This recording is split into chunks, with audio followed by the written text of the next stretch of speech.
بسم اللہ الرحمن الرحیم۔ بسم اللہ الرحمن الرحیم۔ قل لو ان عندي ما تستعجلون به لقضي الامر بینی وبینکم واللہ اعلم بالظالمین۔ اس آیت میں اللہ تبارک و تعالی نے ان کے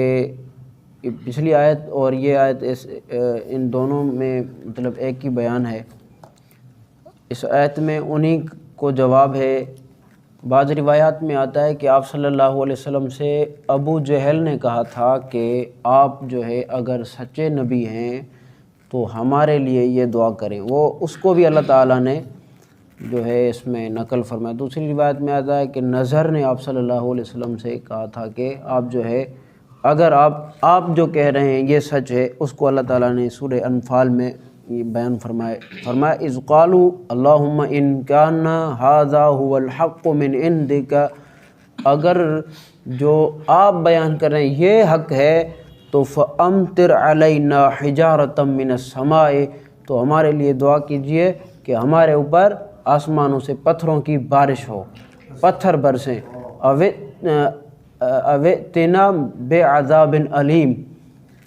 آپ دعا کریں کہ پتھروں کی بارش بھی ہو اور عذاب بھی ہو جائے۔ اور آپ سے وہ کہہ رہے تھے صلی اللہ علیہ وسلم سے، کن سے؟ رحمت للعالمین سے وہ کہہ رہے تھے کہ آپ جو ہے ہمارے لیے دعا کیجئے کہ اگر جو آپ حق لائے ہیں یہ اگر حق ہے تو ہم آپ کے حق پر چلنے سے پہلے پتھروں کی بارش میں، عذاب میں ہم ختم ہو جائیں، ہلاک ہو جائیں۔ مطلب آپ کے حق پر ہم نہیں چلنا چاہتے، تو جو آپ کی شریعت کو یوں ٹھکرائے تو ان کے لیے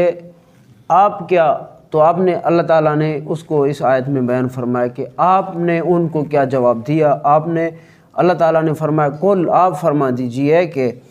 قل فرما دیجئے کہ لو ان عندی، اگر میرے بس میں ہوتا،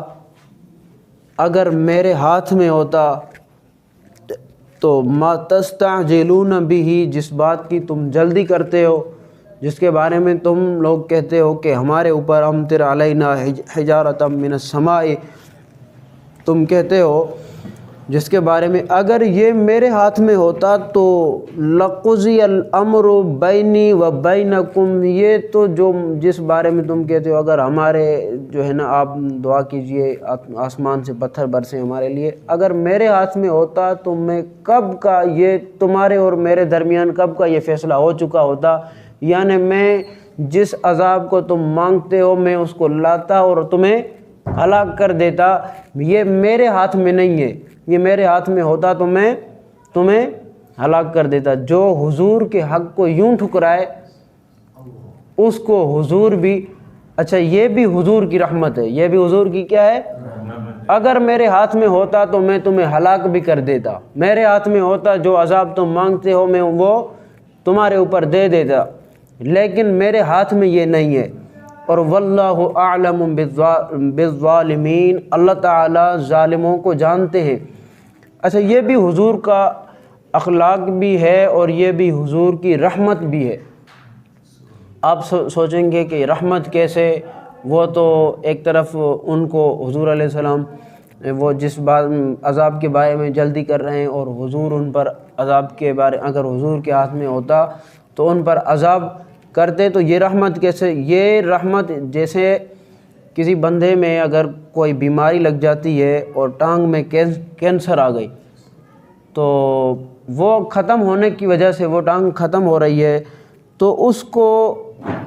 جان بچانے کے لیے اس ٹانگ کو کاٹنا ضروری ہوتا ہے۔ اگر ٹانگ کو کاٹا جائے گا تو اس کے جان کے لیے، بقیہ جان کے لیے کیا ہوگا؟ نقصان نہیں ہوگا، خیر ہوگی، اور وہ اس کی جان، بقیہ جان پر رحم ہوگا، کیونکہ اس کی جو خراب ہو گئی ہے اس کو کاٹنا بقیہ جان پر رحم ہے۔ تو جو دنیا کے اس روئے زمین پر خراب ہو گیا ہے اس طرح کا خراب کہ وہ کہتے ہیں اس حق پر ہم چلنے سے پہلے ہلاک ہو جائیں، اس کو کاٹنا بھی رحمت ہے۔ جس طرح اس ایک عضوے کو کاٹنا دوسرے کو بچانا، اور اگر ان کو نہ کاٹے، اس کو نہ کاٹے تو یہ بیماری آگے بھی لگ جائے گی اور جسم کی ہلاکت کا سبب ہو سکتا ہے۔ تو اگر ان کافروں کو بھی، وہ کافر بھی بالکل اسی بیماری کی طرح ہیں، اگر ان کو بھی نہ کاٹا جاتا تو پھر وہ بڑھ کر یہ اوروں کے لیے بھی، اوروں کے کفر کا خطرہ بھی ہوتا۔ اور جس عذاب کی وہ جلدی کر رہے تھے نا، اللہ تبارک و تعالیٰ نے ان کو وہ جلد والا عذاب بھی دے دیا۔ اور کیسے دے دیا؟ انہی ابو جہل والوں کو، انہی سرداران مکہ کو اللہ تبارک و تعالیٰ نے اسلام کی پہلی جنگ میں ایسی عبرت ناک شکست دی کہ ان کو جو جس طرح عذاب وہ چاہ رہے تھے ان کو وہ ایسے سمجھو کہ اسی طرح بلکہ اس سے بھی سخت عذاب ملا۔ اگر وہ پتھروں کی بارش آتی، وہ چلے جاتے تو ان کو اتنا افسوس نہ ہوتا جتنا ان ابو جہل کو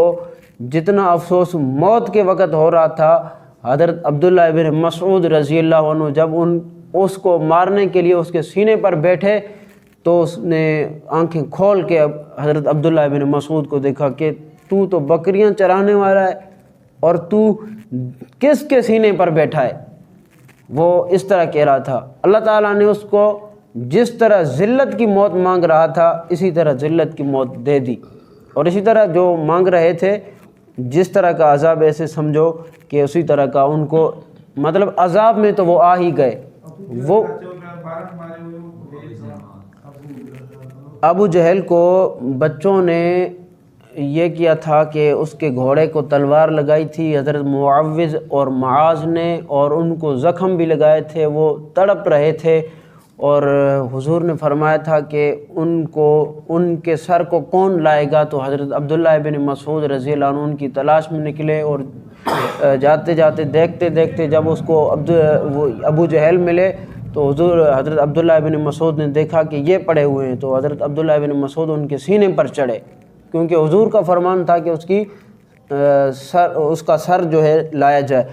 تو اس کے سینے پر جب چڑھے تو ابو جہل نے کہا کہ اگر مجھے کاٹنا ہی ہے، تفصیلی روایت کے بعد لاسٹ میں یہی ہے کہ اگر مجھے مارنا ہی ہے تو یہ اپنی تلوار سے نہیں، اس سے مجھے تکلیف ہوگی، یہ میری تلوار ہے، یہ اس سے زیادہ تیز ہے، اس سے میرا گلا کاٹ لے۔ ایسا نہ ہو کہ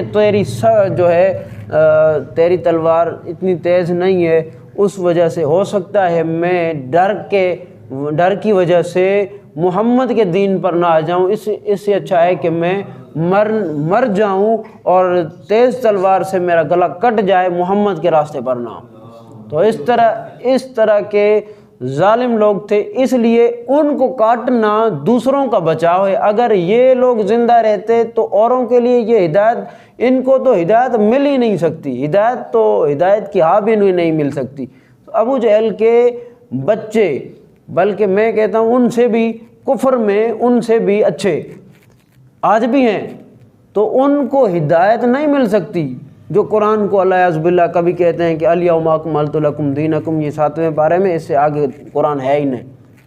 اور جو کہتے ہیں یہ قرآن بھی ٹھیک نہیں ہے، جو کہتے ہیں الیاذ باللہ، بہت ساری ان کے اندر خرافات ہیں، اور وہ اس اسلام پر چلنے کو قطعاً تیار نہیں جو حضور علیہ السلام لائے ہیں۔ وہ مدینہ میں رحمت کے قائل بھی نہیں ہے، مکہ میں رحمت کے قائل بھی نہیں ہے، الیاذ باللہ۔